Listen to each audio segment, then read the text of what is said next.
Everybody, it's the Sunday show after dark. Hope you're all doing well. I am Matt Dillahunty. Joining me this Sunday, the producer extraordinaire and Epic Loot Exotics representative, Arden Hart. Yay. I was muted. Hello, everybody. What's going on? Also, you are wearing your "You Are Safe With Me" pin. Arden got us a couple of these. We worked a Reptile Expo all weekend. And while we did not sell much, we did, at least come out ahead of the game, kind of, including some Chinese cave geckos that are our menagerie is rather impressive. Like, we should just start charging admission for people to come over and tour the house and see everything we've got. But do a traveling zoo. I see people do that. That's a thing. Yeah. Maybe we could buy like an old school bus and renovate it. And instead of renovating it to live out of, we just renovate it to be like a snakes on wheels type thing. Yeah. Just run around there. So there are some interesting side things. First of all, this is the Sunday show after dark. It is the evening version, the evening services on behalf of the line. And the goal is to get people who believe in some kind of God or something supernatural or something that, we don't agree with, to call in and explain exactly what they believe and why they believe it. And more importantly, why they think other people should believe it. Do you have a good reason? Do you have an argument based, supported by evidence? What we're not about is people calling in just to testify to what they think a God has done for them in their life, or how a belief may be practical or make them feel better or beneficial. We care about whether or not it's true, because we want to believe as many true things and a few false things as possible. And it is, while it's fine, if you're a believer and you don't have a good reason, cool. You don't have to call. You're not under any obligation to try to convince anybody. But if you think that you've found this and it's true, and that the rest of the world would benefit from it, this is your chance. This is your opportunity to call in and be the best representative that you can be. Now, please understand, and I'll probably repeat this several times during the show, there's a delay in the call system. There's actually a delay between myself and Arden. There's a delay between each of us and the callers, and then there's a delay with the callers. We will be doing our best to try not to let things devolve into a hot mess of yelling and cursing, but it has happened many times, and it's very likely that some yelling and cursing will happen. Oh, never on this show. It's unbelievable. So the interesting thing is the "You're Safe With Us" pin. I posted a picture of it, and we decided that we were going to wear these. We've been keeping and breeding reptiles for a couple of years now, and we are at shows pretty regularly. We don't have another show until February, but that's to be expected. We kept our politics to ourselves.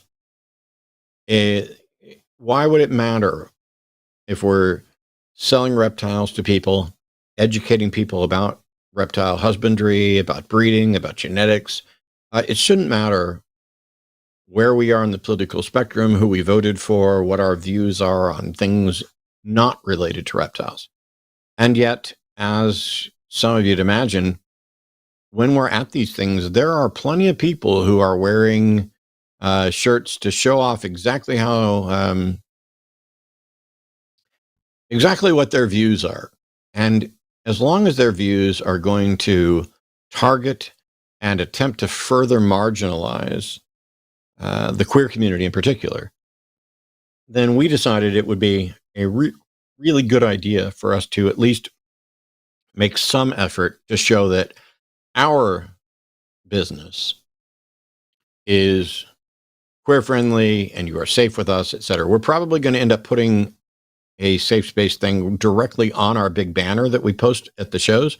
But for now, we're doing the pins. And I will say that I saw and heard nothing but approval and support from most of the people involved, people who came up to actually shop, other breeders and vendors, etc.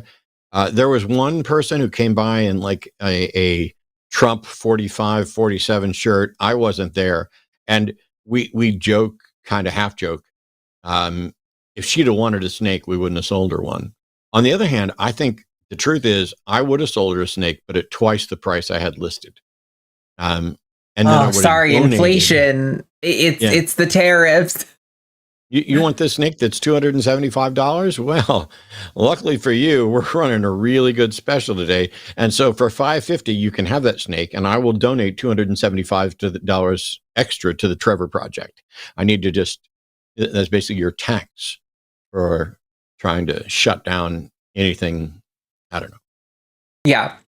No, it's really nice. I mean, whenever we've been at these shows, somebody will come by with like a rainbow bracelet or something, and I'll usually make an effort to comment on it because we're in Texas, very conservative state, very conservative people, and I like them to know, like, hey, I see you, and I appreciate that you are like putting that out there. And on a few occasions, we've mentioned like, hey, do you think it would be good for us to wear a pin or have a flag or something? And every time they've been like, yeah, actually, I would really appreciate that. So I think it's just nice. It's something simple. It is a little performative, but it makes people feel safe to know that, like, hey, at least I know that I'm not going to get called names by these people or something, Yeah. And at least not queer slurs.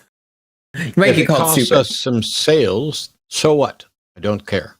If somebody decides they don't want to buy from us because we decided we wanted to be decent and support other human beings and to help make the world a little less bigoted, good for them.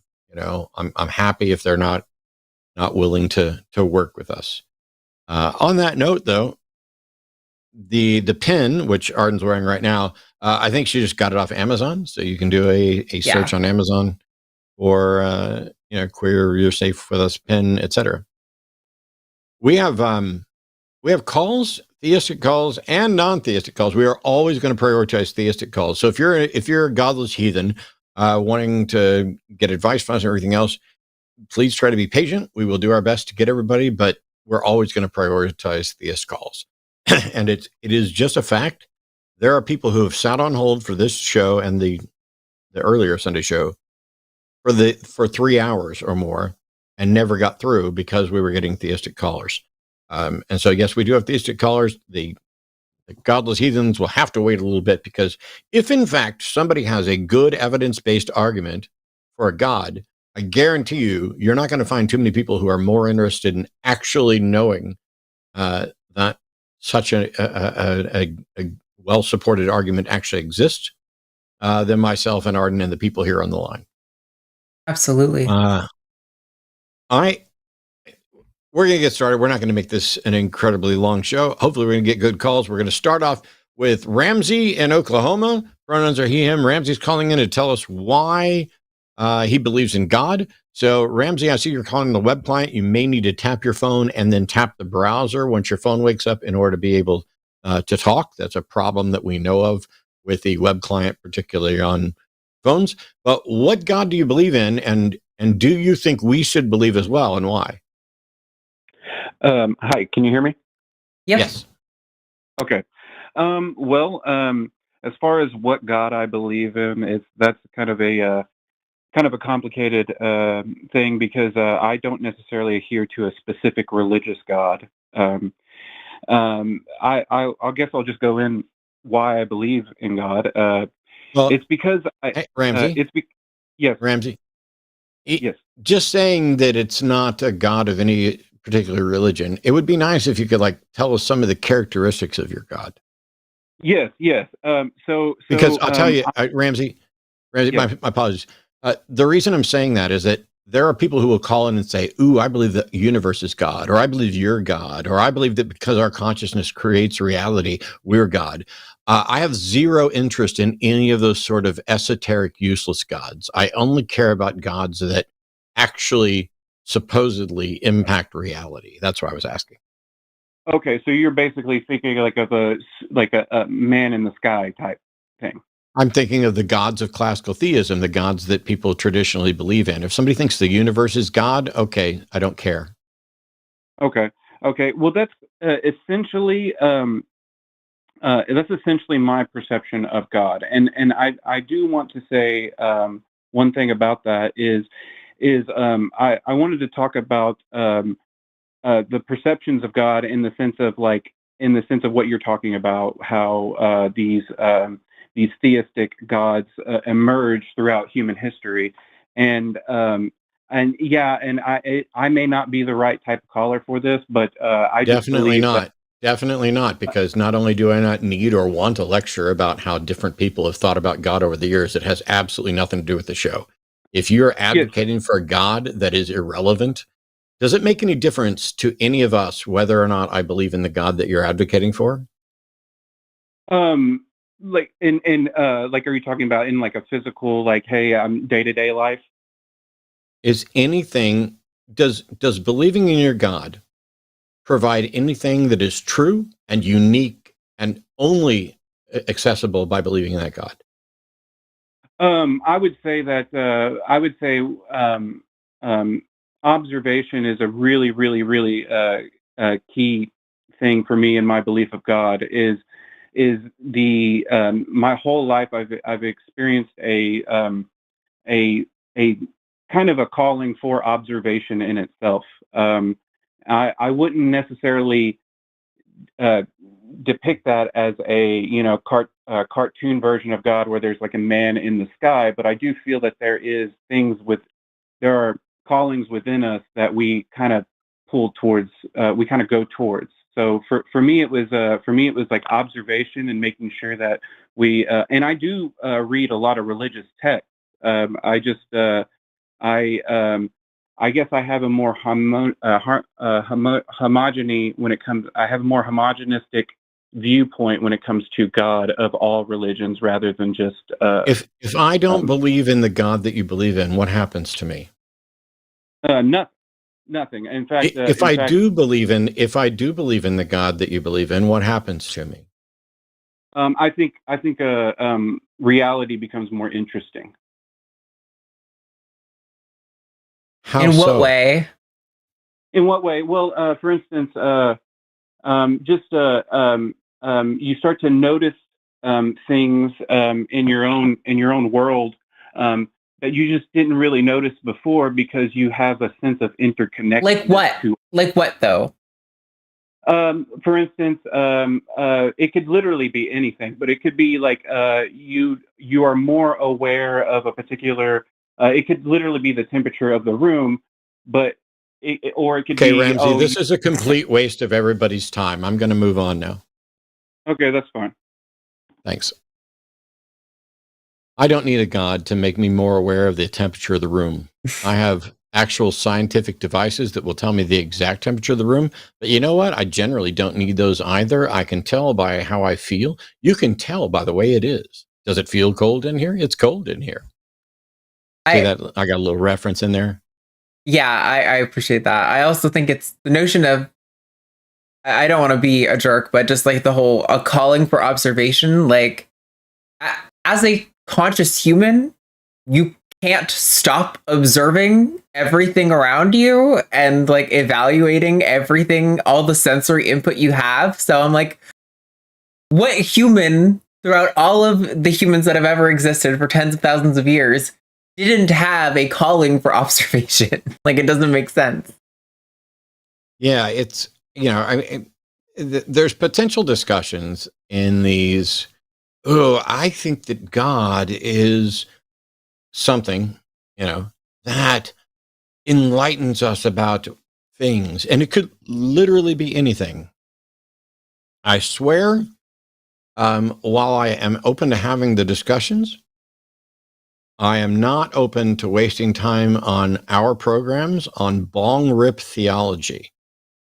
If your God concept is the sort of thing where a bunch of people could sit down and just get high AF and talk about, ooh, but dude, what if God is like the universe and it's like conscious, but it's not conscious itself. It's like we're conscious, so we're the opportunity for the universe to be conscious.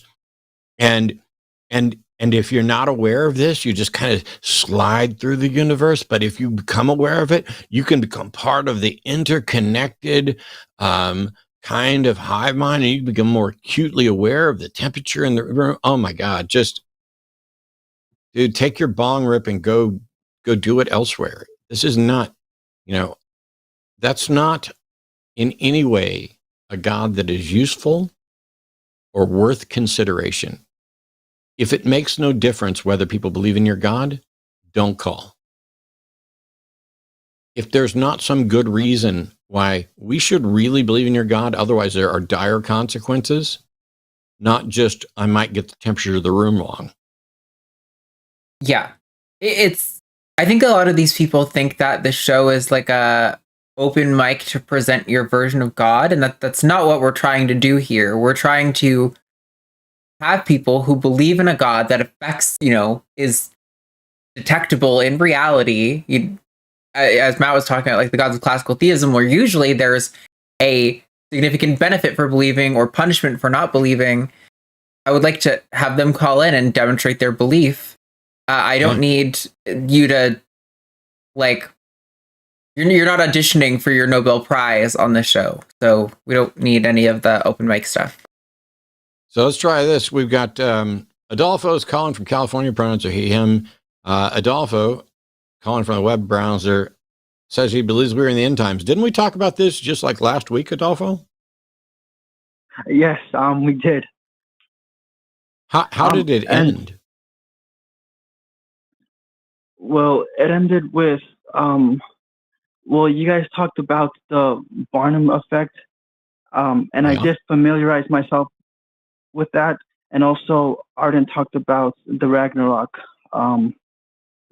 end times. But yeah, I guess I'm just trying to figure out why in Revelations during the trumpets of the angels, why would it say that a third of the trees and the grass will burn up, and that the waters would turn, a third of the world's waters would turn bitter. Okay, has that happened? Did I miss it?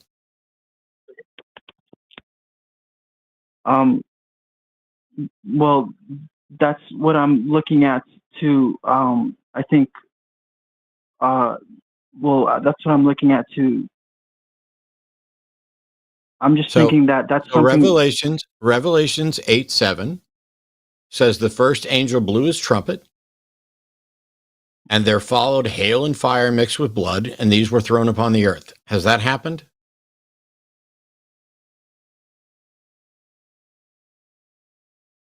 No. And it says, and a third of the earth was burned up. That hasn't happened either, has it? Well, I'm thinking, the unprecedented levels, I think it could happen. I don't care if it could happen. I asked if it did happen. No, it hasn't happened. No, it hasn't happened. And so why are we at all concerned about a Bible verse that makes a claim about something if we haven't seen that happen yet?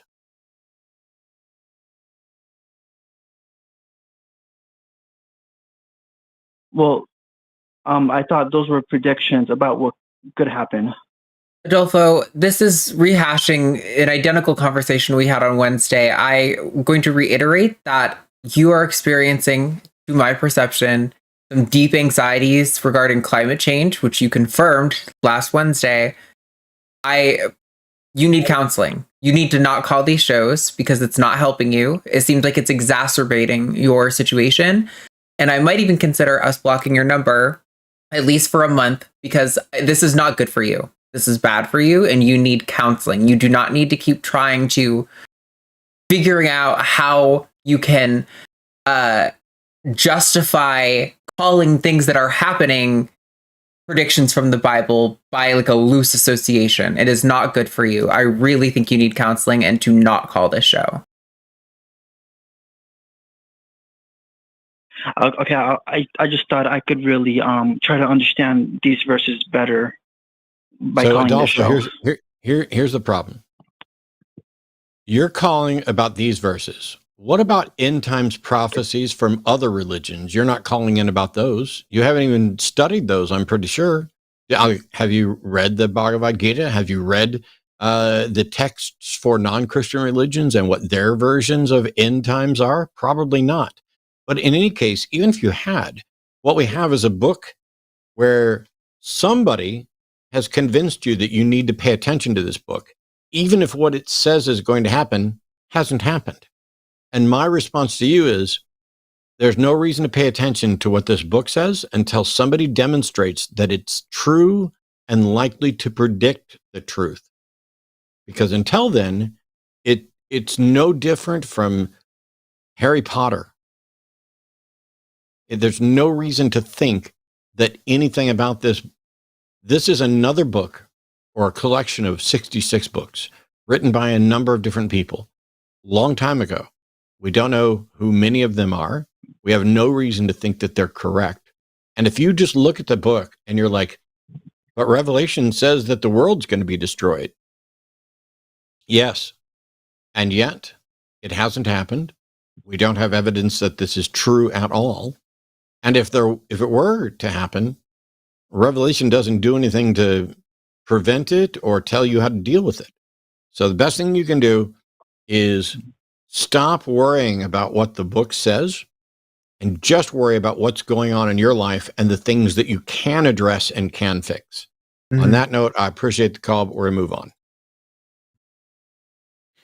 Yeah, I think I'm going to do a soft ban on Adolfo because this is not good for him. I think he has Yeah, I'm in no position, and neither's Arden or anybody else, but it's fine. You know, I want to address this real quick because there's people who are like, oh, you shouldn't be armchair diagnosing people. You are not healthcare providers. You're absolutely correct. And we're not armchair diagnosing people. Correct. We are recognizing things that give us concern and recommending that individual see a mental health care professional. Not that we're right, but that there are certain things with regard to mood, pattern of speech, and what someone is focused on, where it also deals with what they do and don't understand. And so if there's someone who does not grasp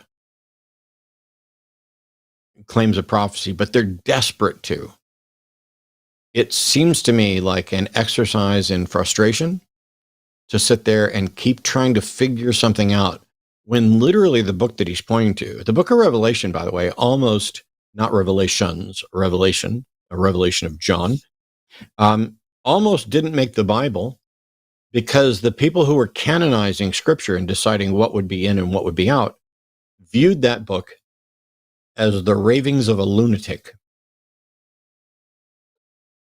There are aspects of it that make sense in the light of the other biblical books, given a particular understanding. But there are other things in the book that just read as bizarre. And until the bizarre stuff starts to be sort of supported by good evidence, there's no reason to spend any time taking it into consideration. And we're genuinely concerned that someone who is, I don't know, there's a number of different conditions that someone could have, both mild and severe, that could be exacerbated by focusing on end time predictions that we have no good reason to think are true. It doesn't even have to be a condition. There is a real justified anxiety about climate change and the impacts of that again, you can't do anything, not that you can't do anything about, but that you can't stop the tide of climate change on your own, and you need to see a therapist about. I didn't see whoever thought we were armchair diagnosing. Also, I didn't see anything.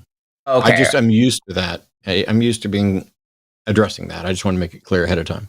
Yeah, we literally talked to this person on Wednesday, and I asked, it sounds like you're having anxiety about climate change, and he said, yes, that's what I'm experiencing. So that is quite literally the opposite. Yeah, I'm recommending he goes to a professional, because I think it's irresponsible of us to keep allowing someone in that position to call in and potentially exacerbate their condition when it sounds like they need help. Yep. So we've got a couple other callers on the line right now. Cindy's calling from Minnesota, pronouns are she, her. Want to know, why shouldn't she believe in God? Hey, Cindy, how are you? I'm doing okay. Can you hear me? Yeah. Yep. Okay. I was wondering, I lost my husband in March after 40 years. Oh, I'm and so then sorry. I lost my son in June. Oof. And our son had pulled away from us and moved to Arizona, one because of medical issues and because of his life and his belief. And he was atheist, agnostic, humanist. Yeah. And I was raised Methodist, and I've questioned it my whole life, but because we didn't go to church and stuff very often. But my husband, he pulled me back into church because he wanted a Christian burial. And I want so bad to believe that I will see him again. And I do not know how. Because it's just, it can't be real. But what I hear you guys talk about, I just, but I want to see him again. I'm the religious part just stays there. Yeah. First of all, I don't know how to get past it, or yeah. I'm scared. So once again, this is another call where we'll have some things to say, but honestly, Cindy, the best recommendations, reach out to recoveringfromreligion.org, the Secular Therapy Project, and perhaps an organization called Grief Beyond Belief that is specifically tuned to providing secularists with better information about grieving. You're going through, I can't even imagine what you're going through. And it would be, you're showing part of the appeal of religion is that, oh, I desperately want to see my loved ones again. And some religions are suggesting that we will get to see them again. The problem that I have with this is that there isn't good reason to think it's true. And so I think those religions have done a really poor job because they set up false expectations. They give people a lie to provide comfort. And because of that, people don't learn how to grieve properly. They don't learn that death is the inevitable fact about life for all of us and for everyone. And your situation, I mean, it's completely understanding why you would feel this serious but grief. I don't know how my son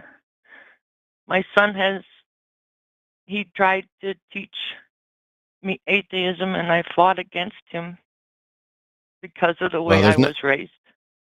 There's nothing to teach on atheism. You're either convinced that there's a God or you're not convinced that there's a God. If your son was trying to teach you principles of humanism, it might have been, kind of a recognition that you are, a good person and that you have your doubts and concerns about religious beliefs. And he might have just been showing you better options. I have zero expertise, and I'm not going to fault somebody for, finding a comforting lie believable. They're comforting. And so I would, in addition to seeking out counselor, I would worry less about whether or not you have good reason to believe in a God, or whether you're going to have good reason to believe that you're going to see your husband and son again, and focus more on how you want to live the rest of your life and what you want to do with their memory. Because if in fact you do get to see them again in an afterlife, that's like a bonus. But if you don't, then every minute that you spend wishing it were so is a minute that you could have spent making your life better, doing the things that honor their memory, doing things that cherish their memory and keep those memories present in your mindset. I'm not remotely suggesting, get over it or anything glib like that. How can we prove there's not a God? I don't. It's not. That's what my son. I couldn't. It's not up to anybody to prove that there isn't a God. It's up to the people who believe there is a God to prove that God exists. And until they do, every time they advocate for a God they cannot demonstrate, they are doing harm to everyone who buys into it.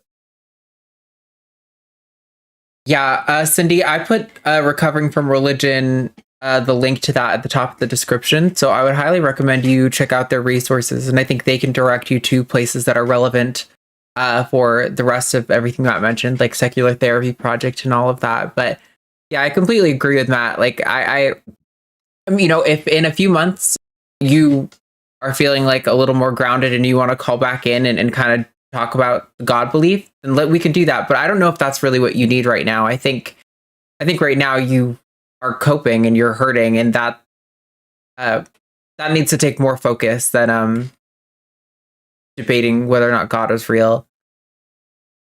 I just think about it all the time, and it's like, how could something do this and I don't? Somebody supposedly loves you beyond anything, and they take away what you have. Yeah.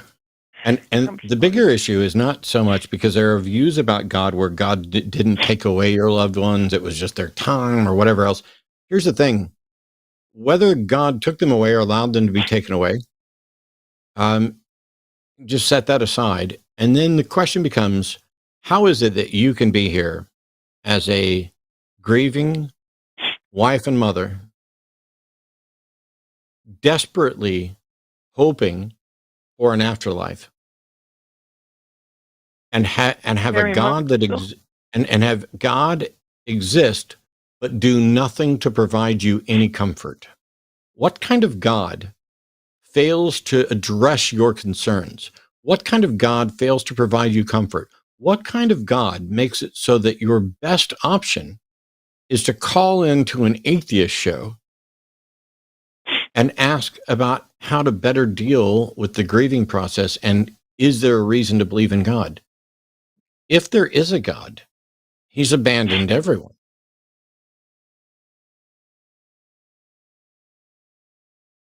Yeah. Just, I don't want to. I don't know. I don't want to dig in for too long, Cindy, because I mean, genuinely, you need someone other than us, someone with some expertise in grief and grieving. Who do I get a hold of? So, go ahead, Because Arden. I've tried to find stuff in Minnesota, and there's nothing here. I understand. I live in a Christian part that's so heavy. So, Cindy, actually, sometimes in the most Christian areas are actually where our resources are the most concentrated. So I would recommend you go to recoveringfromreligion.org. There's a link to that at the top of the description of this video. That's going to have links to seculartherapy.org. They have therapists and like support groups who aren't trying to deconvert you. They're not trying to make you an atheist. All they want to do is help you navigate this time, because there are very unique struggles that people in your position go through when you are on the verge of disbelieving, but maybe you're still holding on to belief and you're grieving. There's so many things going on there. These resources are specifically tailored to people in your position. So you can do, they have like call lines, so you don't need to have resources in your direct area.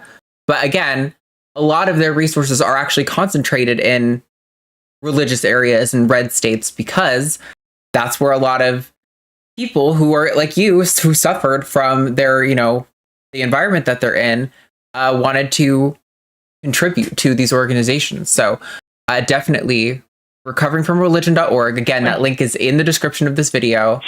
Click on that. It's right at the top.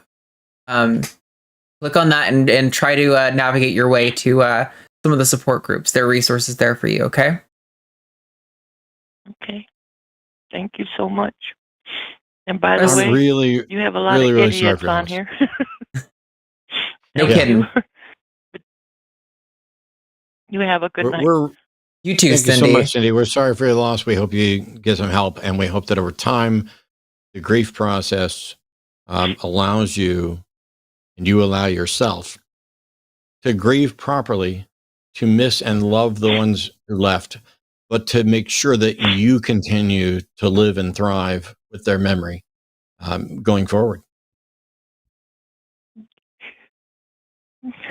Thank you. Thanks so much, Cindy. Have a good evening. Oh, those are rough. I think I don't. it's one of the worst things about those kind of calls is it really demonstrates, part of the problem with religion and its interaction with grief is that, Cindy is probably going to go through a period of sort of grieving those losses all over again if she comes to the conclusion that, she's not going to see them again. That is like a second wave of grief that you have to go through when you're told your whole life that your loved ones aren't gone, that they're just waiting for you in this magical other world.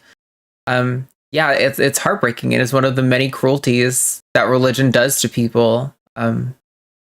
Yeah, it breaks my heart for Cindy. I hope she actually calls one of recovering from religion's helplines and gets some good resources. Yeah, it is. These are times where, the best thing I think I can do is just recommend that they go see experts who have much more experience in this. And I can't imagine. I mean, I don't have kids, but I know people. I had a friend whose 16-year-old son died. And I was very happy to be able to be a sounding board for them at different times. They were mildly religious, but their entire family was, of course, religious. And when a 15-year-old kid is suffering from cancer, there's a likelihood that you're going to be surrounded by more religious messages than ever. Of, we're praying. And then as you get nearer, God has a plan. And then when the child dies, it's, he's off in a better place.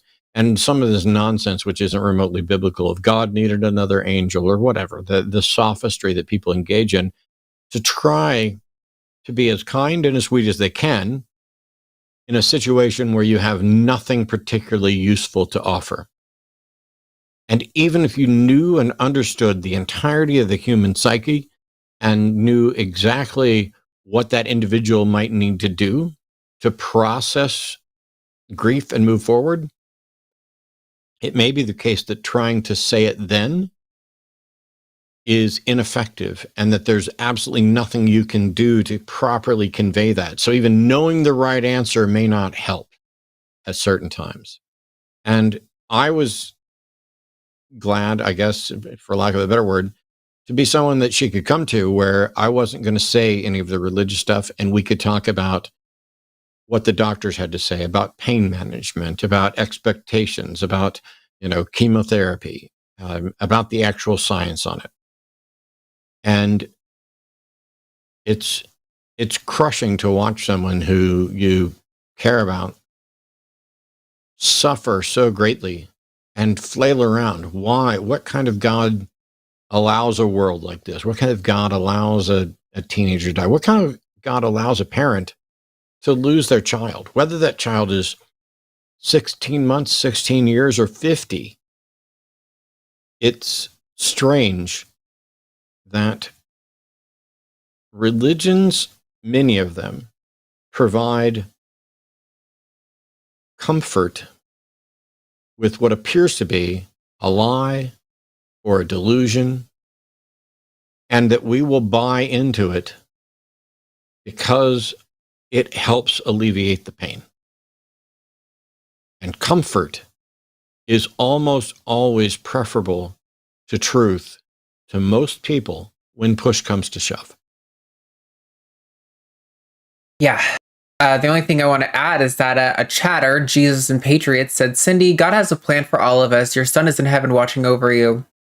And I just want to say that I think that is so fucking sick and depraved. It is exactly the kind of revolting bullshit that motivates atheist activists, that this woman who is completely vulnerable and weak, rather than offering her help or comfort, you want to offer her reinforcement of her dogma, which is clearly causing her great distress at this point in time. Like, what kind of mind-fucked sicko person says, I'm going to capitalize on this person's grief? Sorry, that is so fucking disturbing to me. I tell you what, Jesus and Patriots, you can call in and demonstrate how you actually know that her child is in heaven watching her, or you can be banned from talking in chat ever again. Your call. The words I want to use for that person, I'm not going to say on YouTube. So, yeah, but I get it. That's someone else who has been sold a bill of goods and is just trying to be what they think is kind. And let me give you more of the same story, but it's genuinely not kind. Mm-hmm. We have David calling from Texas. David is a theist who says science has proven transubstantiation. How did that happen, David? Well, it's true. So Eucharistic miracles are basically... When did science confirm transubstantiation? So I'd like to invite you into looking up Eucharistic miracles on YouTube. There are some videos that go over the scientific reports. David, I've studied this stuff and talked about it for decades. I need you to answer the question, which is, when did science confirm transubstantiation? Because I have looked into this and it's not been done. Well, there've been multiple dates. One of them as early as 1971 with the miracle of Lanciano. So that's not science. That's not How a about science. You bring an academic paper that's been peer-reviewed and published in a journal? That is science. It's not science, David. So, okay. So David, I'm sorry, but I'm going to mute you since you seem more interested in preaching absolute bullshit and misrepresenting science. When I ask you when and how did science demonstrate that transubstantiation occurs, you need to cite a scientific paper published somewhere that shows exactly what their methodology was, because we have repeatedly investigated consecrated Eucharist crackers to see if they have any DNA, and that has repeatedly failed. So I have looked into this. I want to know what science you're pointing to that confirms transubstantiation. And then you can also tell me, when they pray and the wafer turns into the body of Christ, is it his foreskin or a toenail or a part of his butt? So it's usually I think it's a part of his heart. So that's how can you tell is attributed to when they actually do the how can you tell that it turns into a part? How can you tell that it turns into a part of his heart? Because the scientific tests that have been run on the actual Eucharistic. Cite one paper. Cite one paper. David, the next words out of your mouth have to be a citation. Well, the thing is, like, you can look up the miracle. Okay, so you don't have a citation. You don't actually have scientific evidence. David, you are either lying or you are a victim having been lied to. Because as somebody who spent decades studying this, I can tell you that as of this year, there are no scientific studies that confirm that a Eucharist cracker turns into any sort of human DNA, let alone the ability to identify it as Jesus's DNA or Jesus's heart. And you know how I know that? Because we don't have Jesus's DNA to compare it to. So even if a cracker verifiably turned into DNA, which has not happened, we don't have Jesus's DNA to compare it to. Instead of calling in and suggesting we go research this, I would recommend that you research it. And when you find a scientific paper that confirms this, call us back. And until then, you need to keep doing your research. Well, see, No, you need to keep doing your research. Goodbye. Yeah, I opened Google and Google Scholar and typed in transubstantiation. I mean, And, even the default AI says, no, there is no scientific evidence to prove transubstantiation. Transubstantiation is the Catholic doctrine that bread and wine used in the Eucharist are transformed in the body and blood of Christ during consecration. However, there are no physical signs of change during this process, and scientific experiments cannot falsify the doctrine. You know why it can't falsify it? Because it's not falsifiable if you claim that what the cracker turns into is magical Jesus that can't be tested. But David has either bought into or is lying on behalf of Catholic doctrine that is glurge pseudoscience stories that they tell people to keep them believing. If anyone had ever scientifically confirmed that the Eucharist transforms into the actual heart tissue of Jesus, they would win a Nobel Prize. This would be front page news everywhere. The Roman Catholic Church would never shut the fuck up about it. We would all know, and you wouldn't be calling in with a, well, you can look up YouTube Eucharist miracles. I'm sorry to tell you, but I spend more time on YouTube than I care to admit. And some of that has included videos on those things. YouTube isn't science. The things on YouTube aren't themselves evidence. The stories that Catholics lie to each other about aren't science.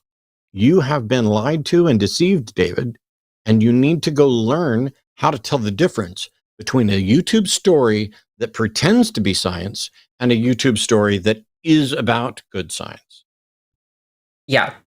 It's frustrating when you ask someone, when they say, oh, this has been studied in science, there's been scientific studies. If they're scientific studies, they have been published either by a university or by a journal.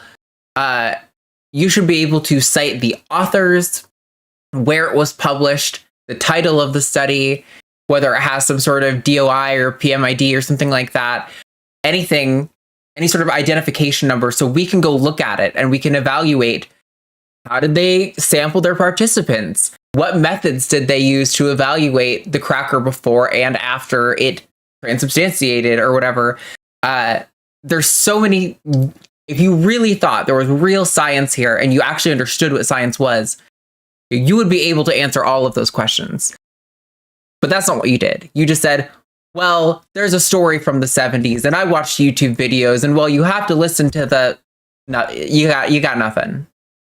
Yeah, this is, and I know what's going to happen, or I'm pretty confident that I have a suspicion of what's likely to happen in David's head and in the head of believers who hear that. Oh, look, there's those atheists. They're just afraid of the truth. No, the thing that we're trying to avoid isn't the truth. We're trying to avoid time wasting from people who are gullible and who do not have good standards of evidence.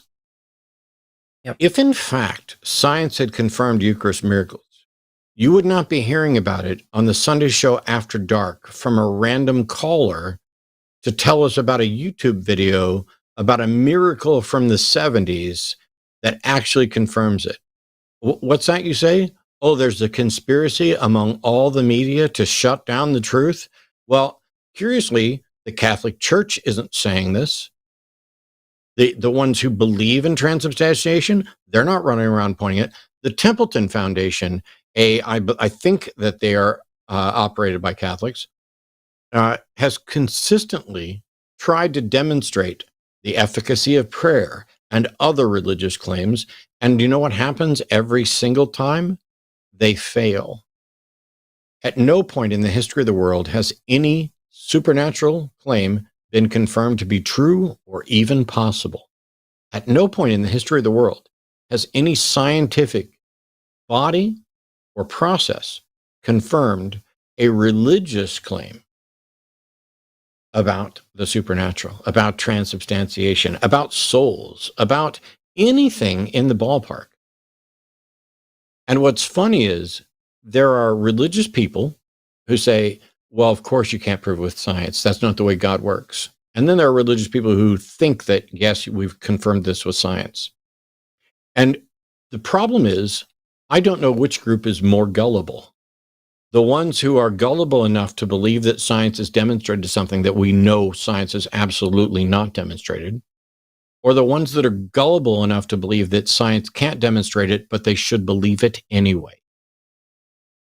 That's two tiers of gullibility that we desperately need to push back against by educating people about how to have better standards of evidence.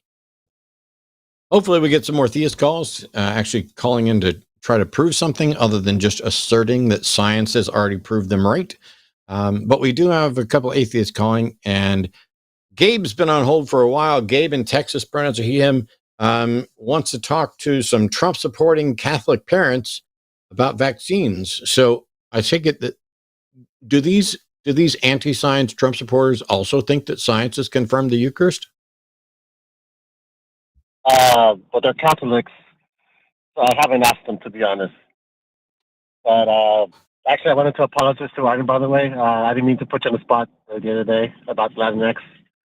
Sorry about that. About what? I don't even know what you're talking about. I sent you a super chat, $20, about, having a segment on the line being in Spanish. No, that was fine. I didn't think that was being put on the spot.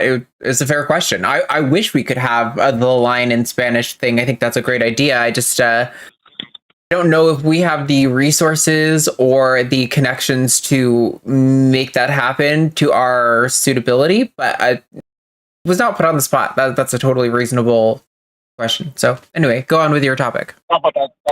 The Latinx, I was apologizing for the Latinx. I didn't know that was insulting at all. Oh. Yeah, the Latinx thing. Yeah. I mean, it's such a silly conversation that affects such a small amount of people. I'm not particularly concerned with the Latinx thing either way. So anyway, let's go on with your topic. What do you want to talk about?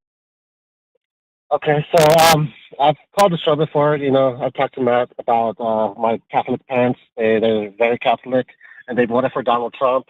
And they've also now started to absorb a little bit of the anti-vax. They're actually medical doctors themselves. And I wanted to know how I can confront. Your parents are medical doctors, like licensed medical doctors, and they are opposed to vaccines? They're starting to absorb anti-vax propaganda, like from Pierre Gosh. Okay. And I wanted to know how I can best confront them about it, because every time I've talked to them about religion or like a little bit of politics, it's blown up in my face. Here, let me. I'm not gonna sing this, but I'm gonna read the lyrics to a song that a friend of mine wrote many, many, many years ago. It's normally sung to the tune of "Jesus Loves the Little Children," but I'm just gonna read through it real quick. Jesus loves the little zygotes, all of the zygotes of the world. Jesus loves them until they're born, then abandons them forlorn. Jesus loves the little zygotes till they're born. Jesus loves the little children, all the little children in the world. Jesus gives them heart defects, measles, mumps, and ringworm necks. Jesus loves the little children of the world. Jesus lets their parents beat them, bruise their bodies black and blue. Jesus gives them birth defects, scurvy, ticks, and palate clefts. Jesus loves the little children of this world. Jesus gives the children cancer, earaches, lice, and scabies too, bowel obstructions, altered lips, blighted brains, and twisted hips, extra chromosomes to help them when they pray. Jesus gives the children acne, AIDS, and leprosy galore, germs and worms of every kind, things to make the children blind. But he cannot give them smallpox anymore. Scientists and unbelievers wipe the pox right off the earth. Jesus still gives gifts to kids, broken nose and burnt eyelids, but he cannot give them smallpox anymore. Vaccines work. The change in public health for vaccines is beyond question. And if for medical doctors to be now doubting the efficacy of the vaccines that eradicated smallpox, the vaccines that, and the vaccine science doesn't change whether you're talking about smallpox or anything else, that has nearly eradicated polio, that took measles and diphtheria from millions of cases with hundreds or thousands dying to 0 cases of diphtheria between 2004 and 2008 in the United States. The countries with vaccines have better health status for those illnesses than the countries without vaccines. We have control groups because there are countries that have been devastated by diseases when a vaccine was available to protect other people. I do not understand how any medical doctor on the planet can manage to be opposed to vaccine. And frankly, I think that any licensed physician opposed to vaccines should have their medical license revoked immediately. They should be reported to whatever medical board there is. This is a complete abandonment of the scientific principles that built the modern medical understanding of the world.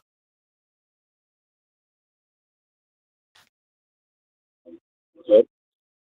How can I confront them about that, though? Because they're kind of elitist, and, you know, I'm the child, and, you know, anytime I've tried to have a conversation with them, it's blown up in my face. Like, usually the last conversation I had with my mom ran away from the conversation, and she usually never runs away from an argument. Well, I mean, we can't give you specific tips on like how to deal with your specific parents' like styles or whatever. I would advise, if you're going to go into this, just asking a lot of questions. Like, how do you know that? What has made you skeptical about? What evidence have you seen that's made you skeptical about vaccines? And when they fail to present it, you know, be like, so how confident are you? You know, kind of using some street epistemology. How confident are you that vaccines don't work? And what is that based on? Really, really quiz them on it, because I guarantee you they're going to have nothing. And I think that could be, I don't know, maybe enlightening, but honestly, it sounds like your parents have been subject to political capture and just brainwashed them. And now I am doom spiraling into the we're so fucking cooked. Man, if doctors are going anti-vax, we're so fucking cooked. Correct. Okay. It's a strange world. And Gabe, I don't know how to tell you to broach the subject other than to say you might not be the best person to broach the subject with your parents. I don't bother trying to have any conversation. I don't have any conversations with my parents anyway, but I definitely don't try to have conversations with my parents about things that are important. The last time I had a conversation that was pretty important was, ironically, about vaccines, in that my dad had gotten COVID and was unaware that he had it, and went to Christmas dinner with everybody and basically got everybody in the family. I wasn't there, but everybody who was there, got them all sick with COVID. And then once they all recovered, we had a vaccine. And Dad had decided that he wasn't going to take the vaccine because he'd already had COVID. And I was explaining to him that that's not how vaccines work. That's not how illnesses work. And that because it's possible he could get it again, it's worth it. But that vaccines work towards herd immunity because not everybody can take a vaccine. Some people have conditions, and vaccines aren't a cure. All vaccines do is reduce the infection rate and the seriousness of diseases. Fortunately, in some cases, it can reduce them to the point where we can eradicate them, as we did with smallpox. Now, with RFK Jr. being in charge of everything and, you know, related to health, and knowing that while smallpox doesn't exist natively in the wild anymore that we're aware of, but that there are still, we still have smallpox in vials. If they fundamentally change the healthcare system in the United States such that they're opposed to vaccines, smallpox could come back. We could undo decades of better health if people keep denying the science.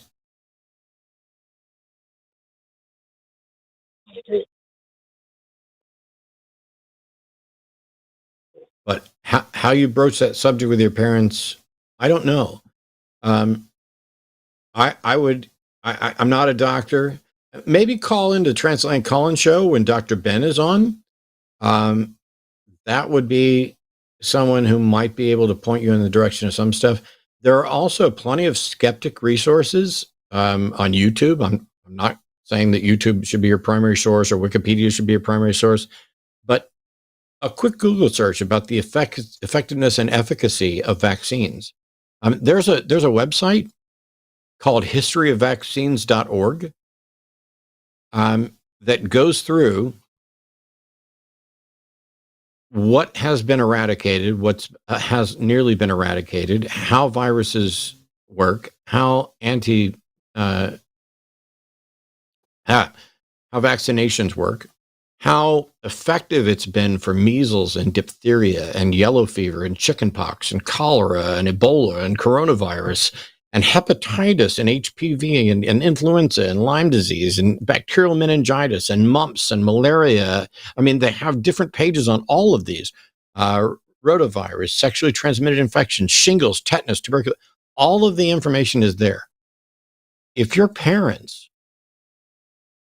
are starting to doubt aspects of vaccine, that's different from being a complete, anti-vaxxer. Or what tends to happen is people get to where they have their concerns or doubts about a specific vaccine or a specific type of vaccine or something, and they just ignore the data about the efficacy and focus instead on the data related to potential problems. And if you do that, you can skew your understanding. But all you really need to do is, what's the severity if we don't vaccinate, on the severity on the population if we don't vaccinate versus the severity in the population if we do? The fact that there's outliers that have adverse reactions to vaccines or for whom vaccines aren't particularly effective doesn't change what the overall effectiveness is and how much better we are now that we don't have hundreds of thousands of cases of measles every year. Yeah, I think it's also worth pointing out that like anti-vax sentiment basically comes from one guy from the 90s who was like trying to market his own MMR vaccine and was trying to mostly discredit a specific MMR vaccine. And that after he got his license revoked in the UK, he basically moved to the US and became an anti-vax activist, made that his career because he couldn't practice medicine anymore. So like, I'm not saying that there was nobody who doubted vaccines efficacies before this guy, but most of the like vaccine cause autism and then the general like anti-vax sentiment comes from this guy. And I don't know. It's just curious that, before Andrew Wakefield did his whole thing, that people largely just accepted vaccines. And like Matt was pointing out, we were able to eliminate so many like diseases. And after that, now all of a sudden it's like trendy and in vogue to be skeptical, which is, just meaning to doubt. It's not actually meaning skepticism. Yeah, it's the domino effect is just so crazy from all of this shit. But yeah, I don't know. You should try some of these things. Maybe listen back and try calling back in. Maybe let us know like how it went, if it was effective. I thought to use like a therapist, maybe like someone with a psychology degree that they can listen to, mediate the conversation. I'm not sure how it's going to go, but that's the best thing I can think of because, obviously understand that they think I'm inferior to them in a way. Right? Yeah, there's always that awkward power dynamic when you're talking to your parents about serious issues like that. So yeah, I mean, try whatever you think is going to work for you. Obviously, we don't know your specific situation. So best of luck, Gabe. And yeah, you can call us back when you've spoken to them and have some results to report on. Okay. Thank you very much. Have a good show. Thanks, Gabe. And thank you for letting me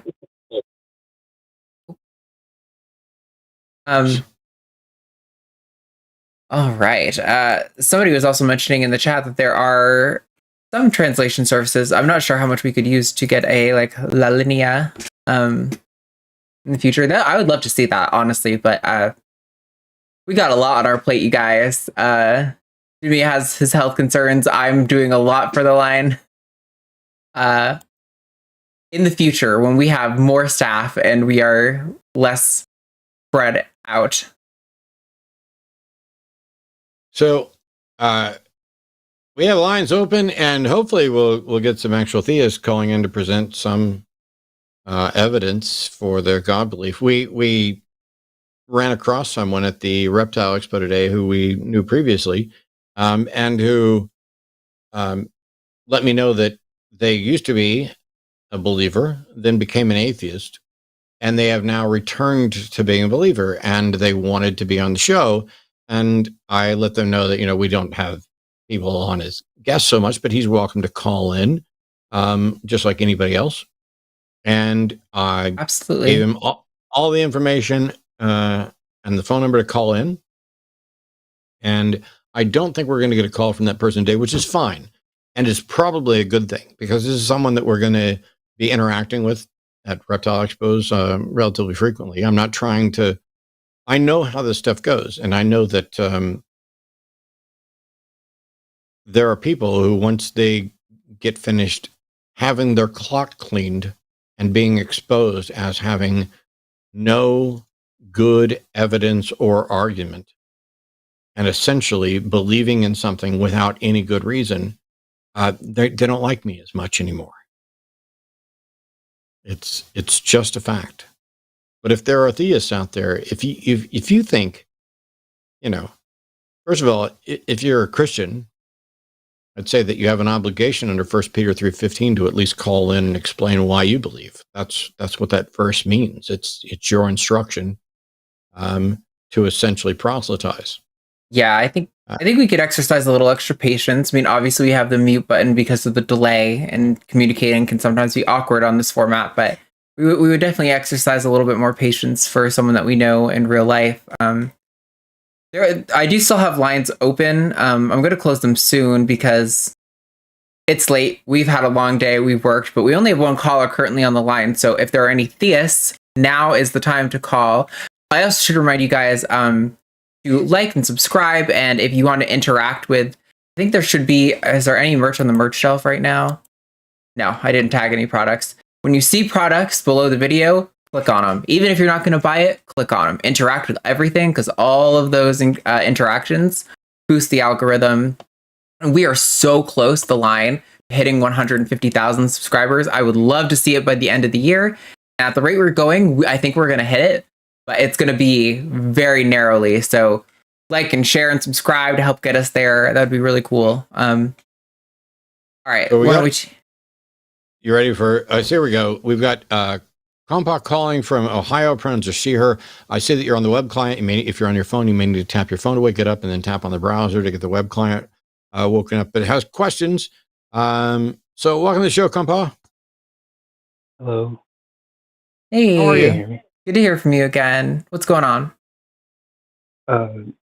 Yeah, so I guess recently, a lot of it stemmed from a conversation I had with a friend, but ever since I started taking like a lot of theistic stuff into account and reading the Bible more, especially whenever I get a conversation with someone else about like anything God related, and it gets to a point where they're defending some more of the like heinous stuff in the Bible, the slavery stuff, for example, I tend to,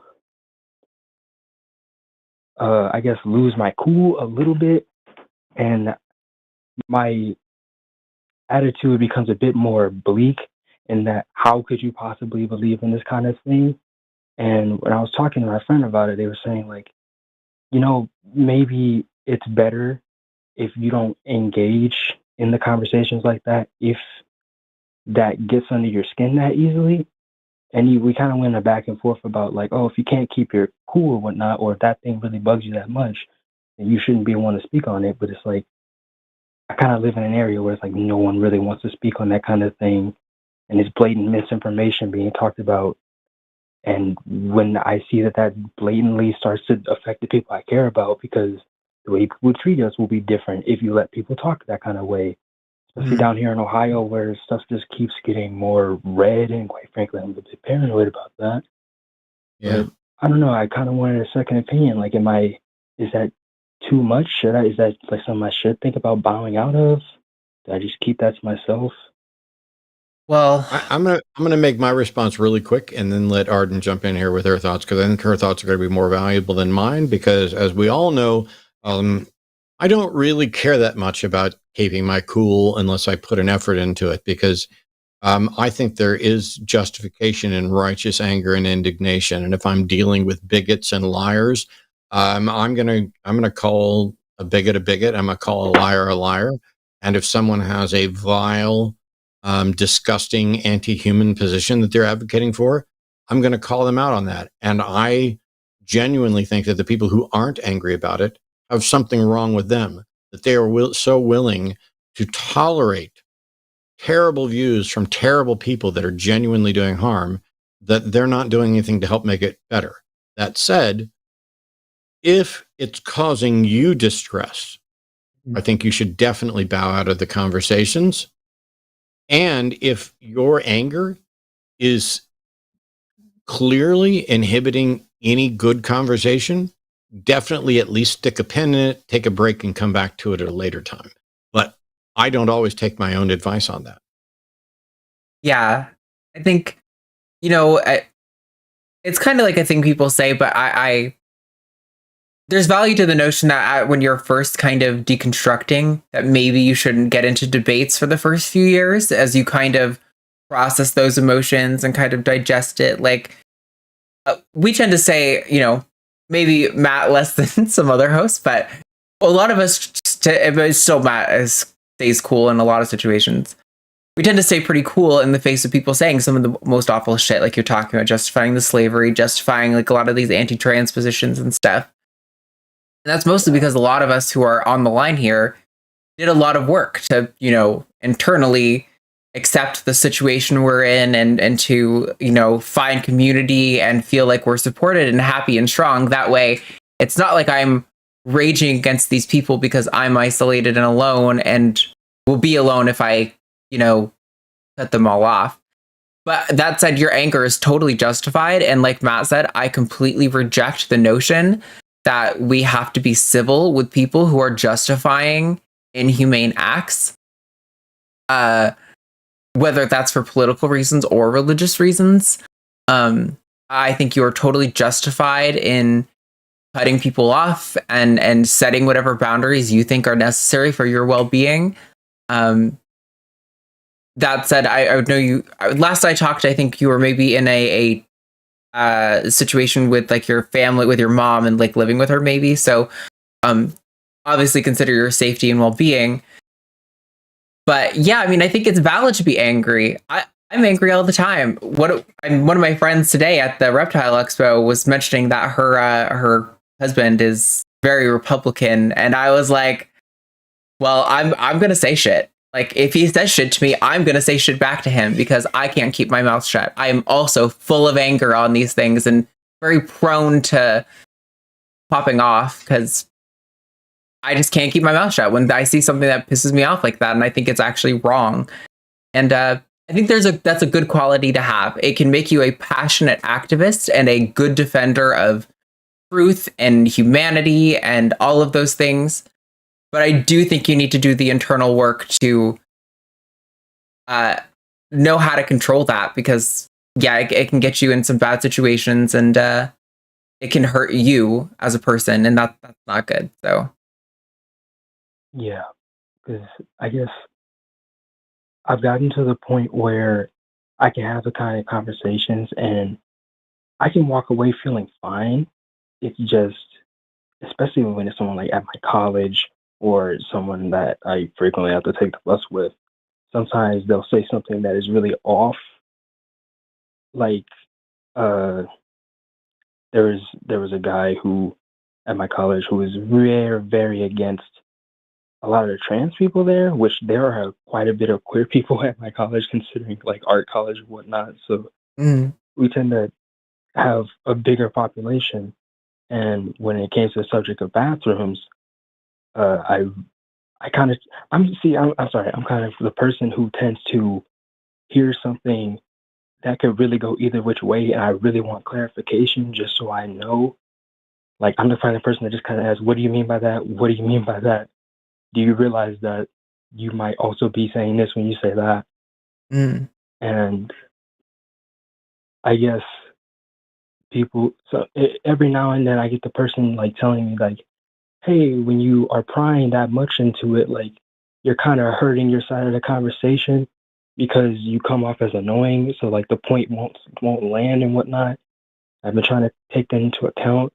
And then I saw the show earlier today, and Forrest brought up the idea of the angry atheist. And whenever I start prying, I feel like I might be going into that from the other side's perspective. Then Yeah. I also watched. I'm sorry. No, that's okay. I was just gonna say, to the extent that that's true, this is what it's definitionally. This is marginalization, right? Like, you are held to a different standard. Atheists are held to a different standard. Trans people are held to a different standard. People are advocating for things that ruin our lives, that make our lives more difficult, that make us second-class citizens, and we're expected to treat them with civility and kindness. And I say, fuck that. Like, are there people who are going to do the constantly civil and kind thing? Absolutely. Representative Sarah McBride is a champion of always keeping her cool and responding with dignity, if that's how you view that. But I don't think it's necessary. I actually think we should be calling out a lot of this stuff with passion and fire. Like, don't get kicked out of your class. Like, don't pick fights that are going to get you in trouble. But like, you know, I think it's bullshit that we are held to a different standard, and I just kind of refuse to accept that. And I think it's totally okay to be justified, to be angry, righteously angry at the circumstances of where these people are advocating for things that make us second-class citizens, and that sucks. I'm not going to be nice to someone who doesn't see my humanity. I'm not going to justify my humanity to someone who doesn't value it already. To those people, they will get nothing but scorn and vitriol from me. To people who want to have a conversation, who genuinely don't understand, I will show up with patience and honesty, and I will help them navigate the conversation. But when you're already coming in thinking that I'm a man and I'm a predator if I'm going into a bathroom, you're going to get nothing but teeth from me. And I think that's totally valid.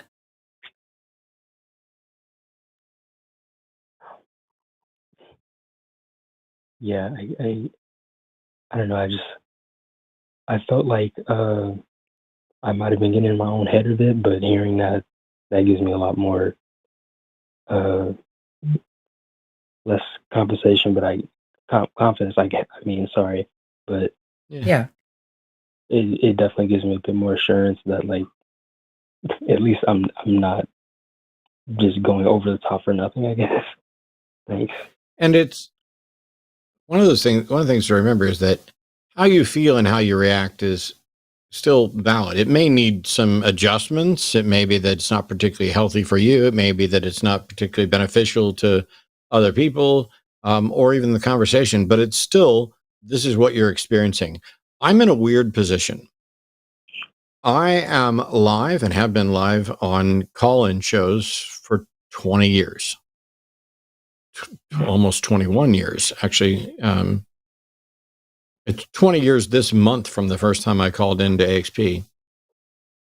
Or no, that was a year ago. Anyway, it doesn't matter.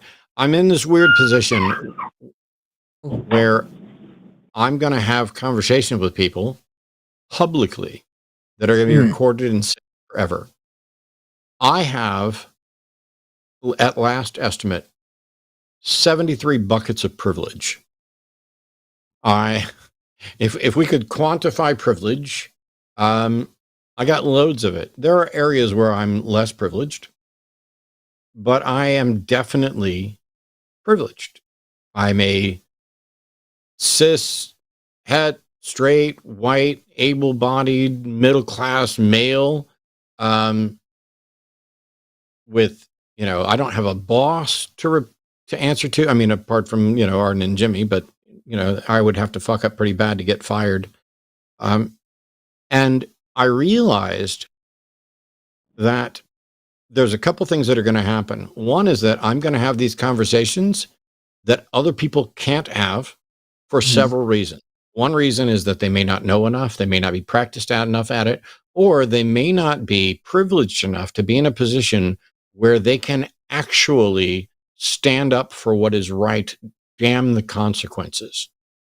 And I made a conscious decision to make sure that instead of just saying, oh, I'm privileged and ignoring it, but to make use of it, to try to be an advocate for the people who can't. And that's the reason that Arden and I are wearing the You're Safe With Us pins. It's the reason, somebody reminded me, veteran also. It's the reason that I spent time doing debates about abortion. I'm never going to have an abortion. I'm never going to have an option to have an abortion. And there are plenty of people on both sides of the issue, men and women, who would prefer that I stay quiet because I don't have a uterus. So maybe I should keep my fucking mouth shut. The problem is there are plenty of people who have uteruses who aren't able to speak up, despite the fact that they might agree with me. And they may not be as good at public speaking. So I'm going to use all the privilege that I have access to stand up for queer folks, to stand up for minorities, to stand up for the maligned, to stand up for people with uteruses, people who can get pregnant. I'm going to do it for stand up for kids who are trapped in families that are religious to the extent that maybe they're Jehovah's Witnesses and they can't get a blood transfusion. So their kid is just going to die because the parents have bought into religious bullshit. That's a difficult situation. How do you look at a parent and say, I know you sincerely believe this religious model, but your kid is dying and you're a complete fucking monster if you deny them the best access to the best medical health care because you're magic friend in the sky. If you can't say that, family and friends don't tend to say that to people. They're more interested in keeping the peace. I have this huge advantage, and I will tell every parent that beats their child, you fucked up. You are causing harm. I will tell every parent that denies their child medical care because they think God doesn't want it, you get to make that decision for you. You do not get to kill your kids with your irresponsible, gullible nonsense. I will tell every bigot that wants to say, ooh, you're gay, homie, or this and that, or just to marginalize and further marginalize people.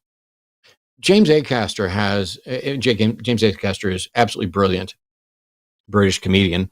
In one of his specials, he did this really quick bit about an edgy comedian making jokes about trans people. And he's like, yeah, the trans people, because they have it so good. Let's target them. I forget. I screwed up your joke, James. I'm so sorry. But go watch James Acaster deal with that. He's funny. But my only recommendations to you, compa, is if the people who are telling you that they want you to calm down, have a conversation with them and say, what is it you think I'm doing wrong and why? Because I think you're going to find that some of them aren't concerned about your well-being. They're not concerned about the issue at hand. They're concerned about keeping the peace.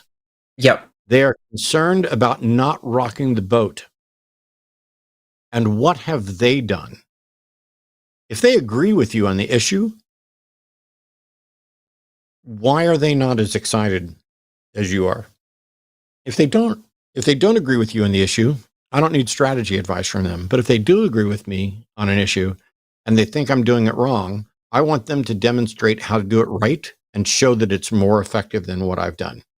In the 20 years that I've been hosting these shows, I've done shows where I never raised my voice, never uttered a curse word, was nothing but patient.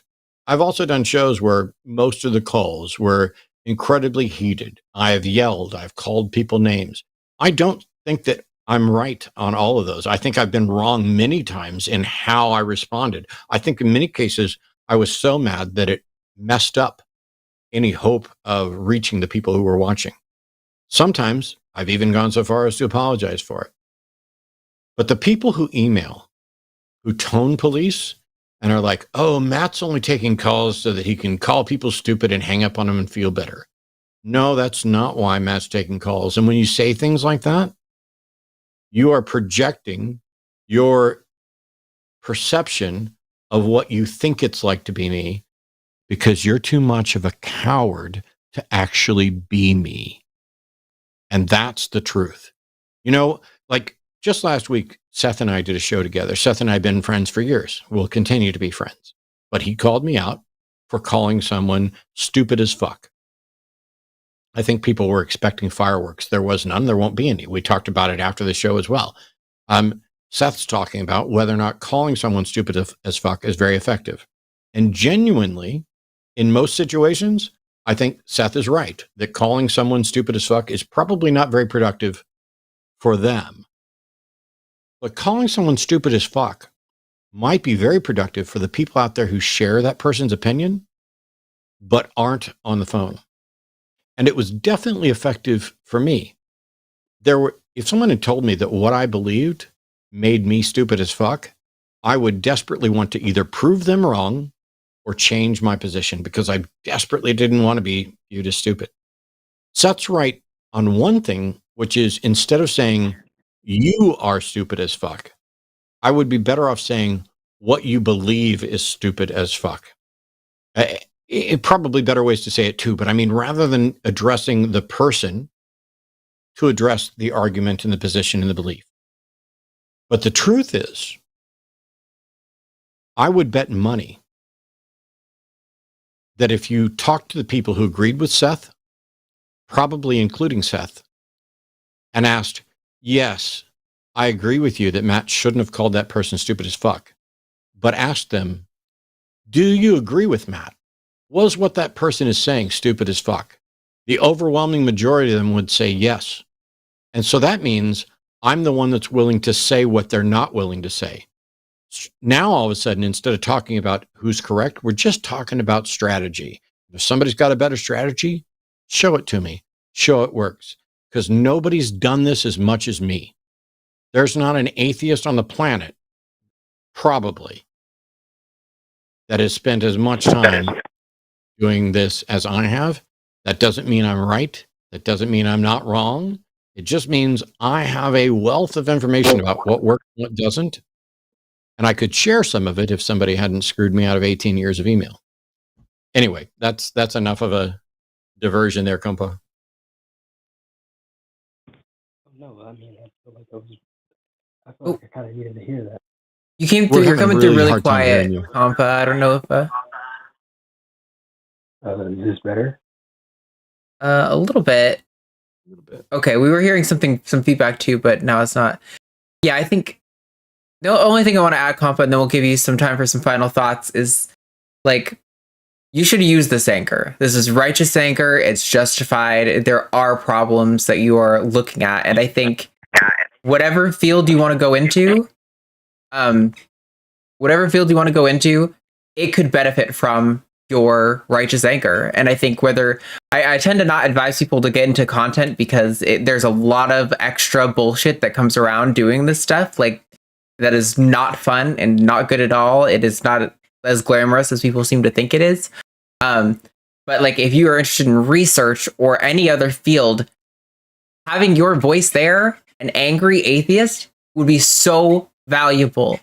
There's so many, like, we need more atheists in law, in the ACLU, advocating for people's rights. We need more atheists who are in the nonprofit sector, helping to organize for people and get resources to people who need them. We need more atheists in so many fields. And you have that fire in you, that anger in you. Good. Use it. Do something good for the next generation.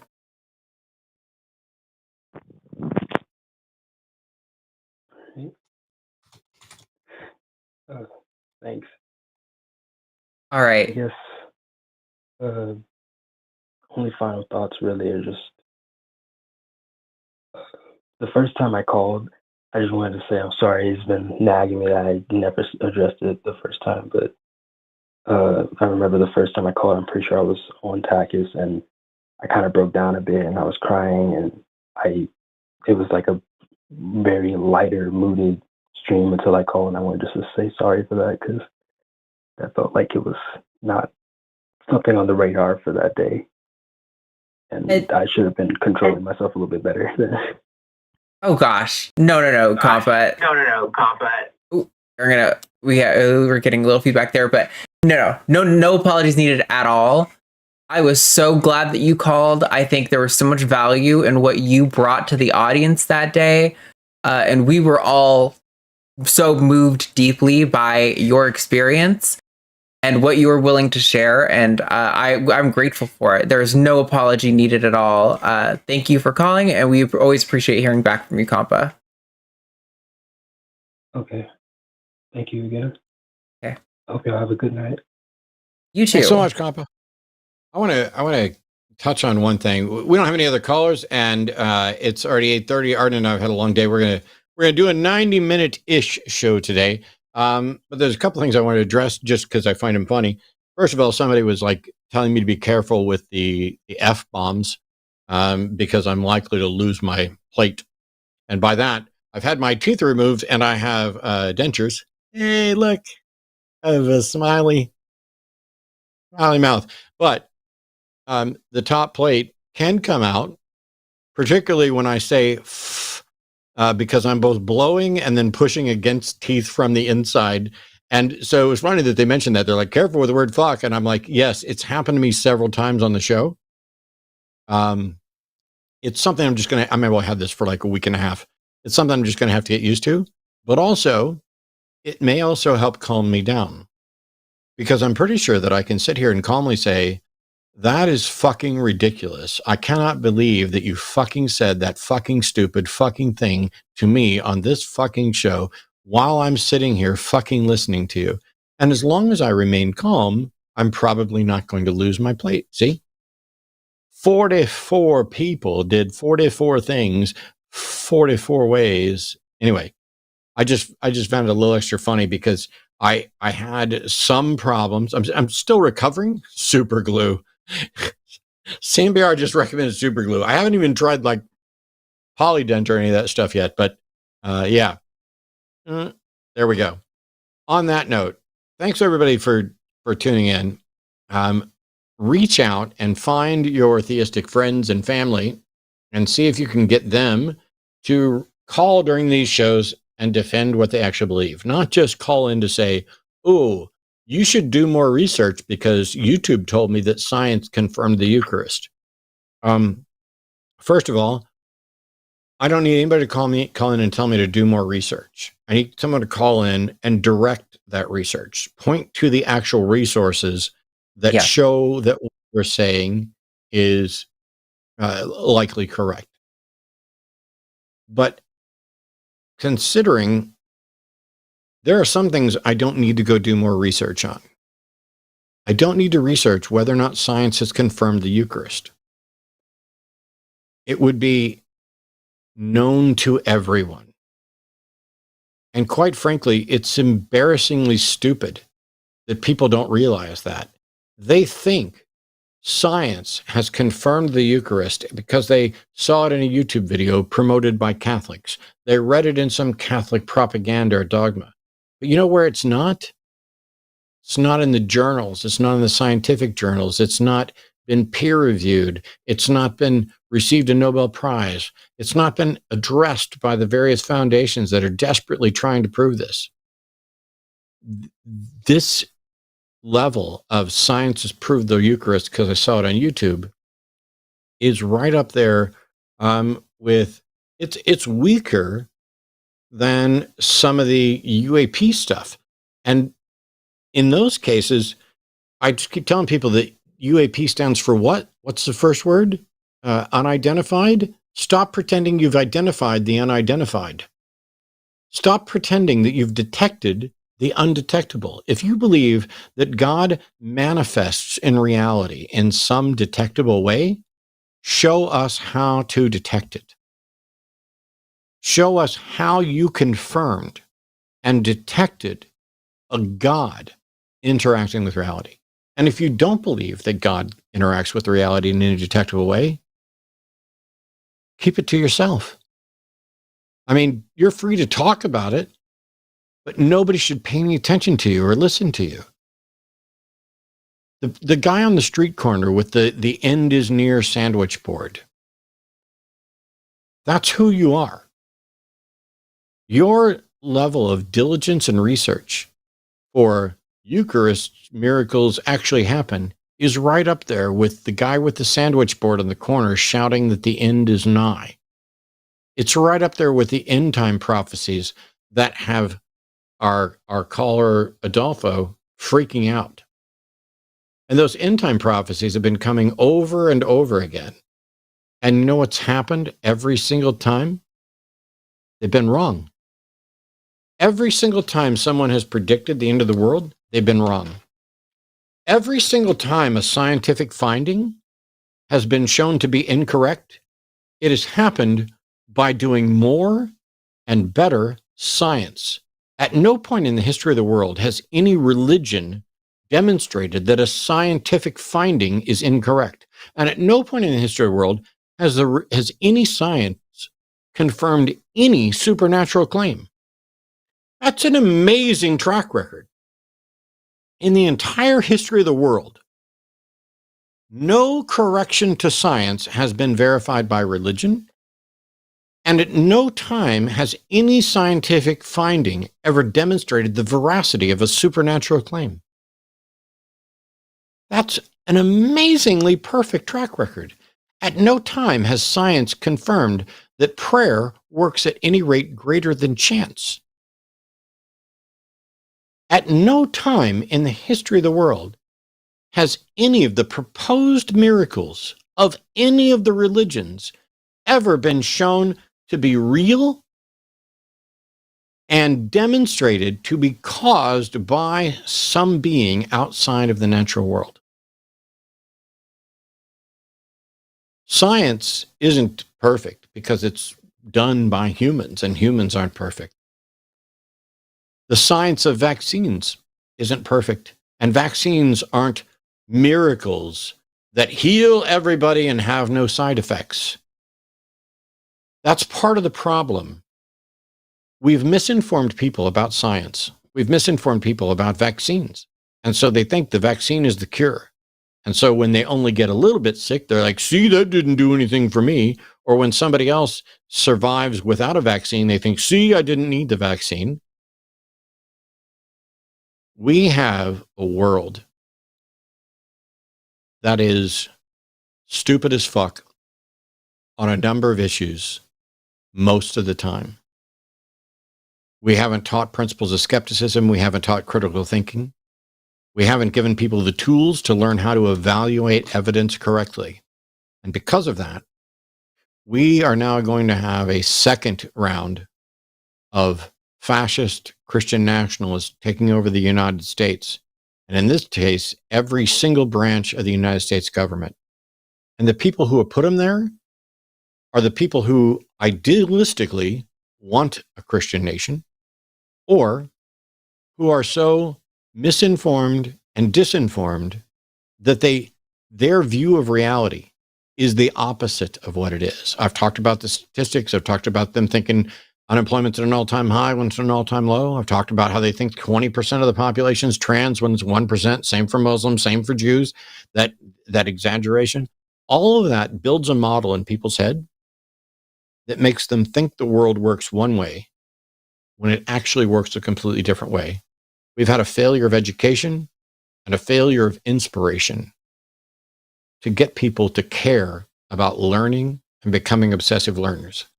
Arden and I are both obsessive learners and pretty good at teaching some stuff on occasion.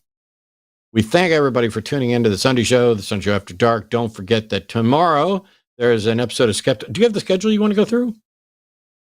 Nope. It's not here now. I'm not going to do it. We're not going to give you the schedule. It's super.